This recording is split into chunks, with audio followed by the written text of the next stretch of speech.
Getting gear with Thrustmaster's new shifter. Or not? Find out about it right here, right now.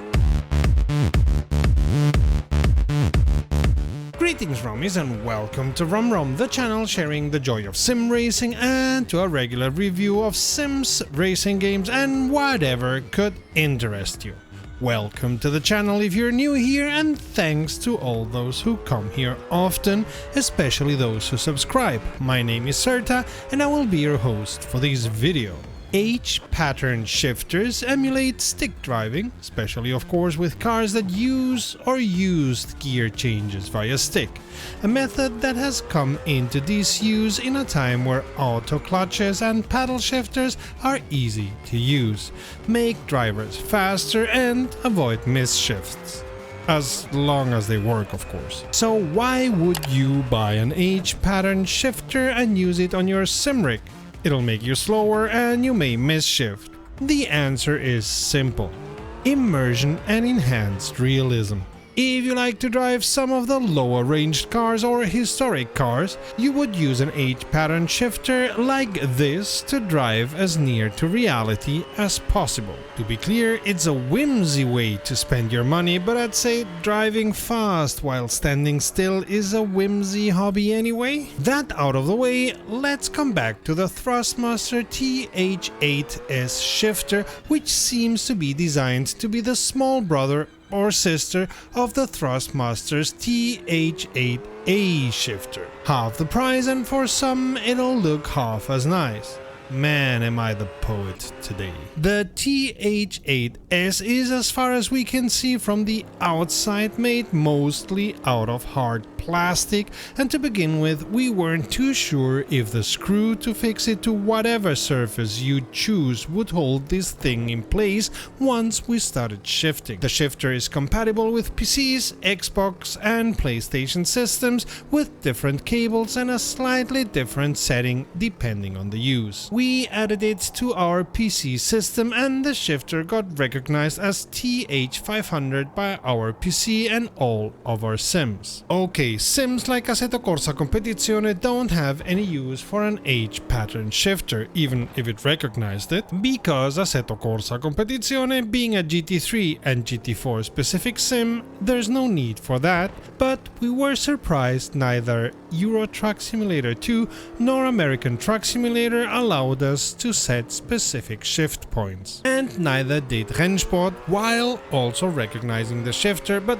that one still in an early phase of development. But Assetto Corsa, Automobilista 2, Race Room and R Factor 2 definitely recognized the shifter and allowed us to set up the gears with no problem whatsoever. One point that we found strange is that not only is the reverse gear fixed in the shifter, although you can set up your preferred sim to whatever you want, it takes away a possible 8th gear. Now, for us, this is a minor thing, but it was still a surprise. By the way, we concentrated our tests on Automobilista 2 and Assetto Corsa as those have the better support for historic cars, and in the end we wanted to test the shifter, not the sims. If you would like to help us bring you better product reviews and sim racing news in the future, you can do so by becoming a patron at patreon.com/rumrum. Amongst other perks, becoming a patron will fix your name for posterity like this, but you'll also be able to participate in our podcast recording, get to know what we plan and what we're doing, and will be able to take part in our decisions. So a big thank you to our patrons and members. If you come here often, please consider subscribing. Let's start with one very positive note, and that's the screw fixing the shifter in place. Despite my best efforts, I'm quite decisive in shifting. It didn't budge from place and withheld any shifting maneuvers I did. A second positive thing is that despite it being plasticky, I neither heard any creaks nor did I get the feeling it was not able to withstand my way of shifting. Much to the contrary, the whole construction felt stable and well put together. Of course, the best proof of its stability will be in the long run, but as far as our first tests go, this shifter seems quite solid. One thing that wasn't that positive was that I sometimes misshifted because of the way the shifter is built.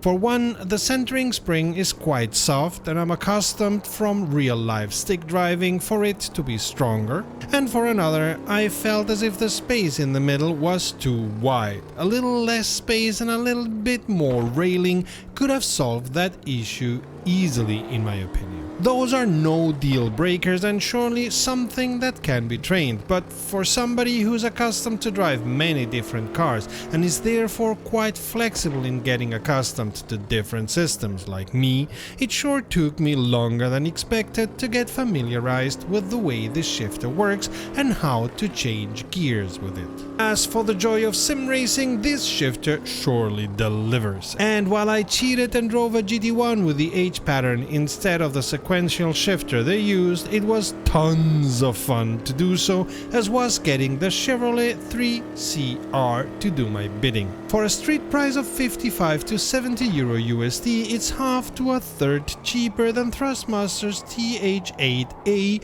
and while there's surely a reason for that, let's face it, the TH8A looks cooler, we feel the price is quite acceptable. Especially if you get it more near the 55 than near the 70 euro.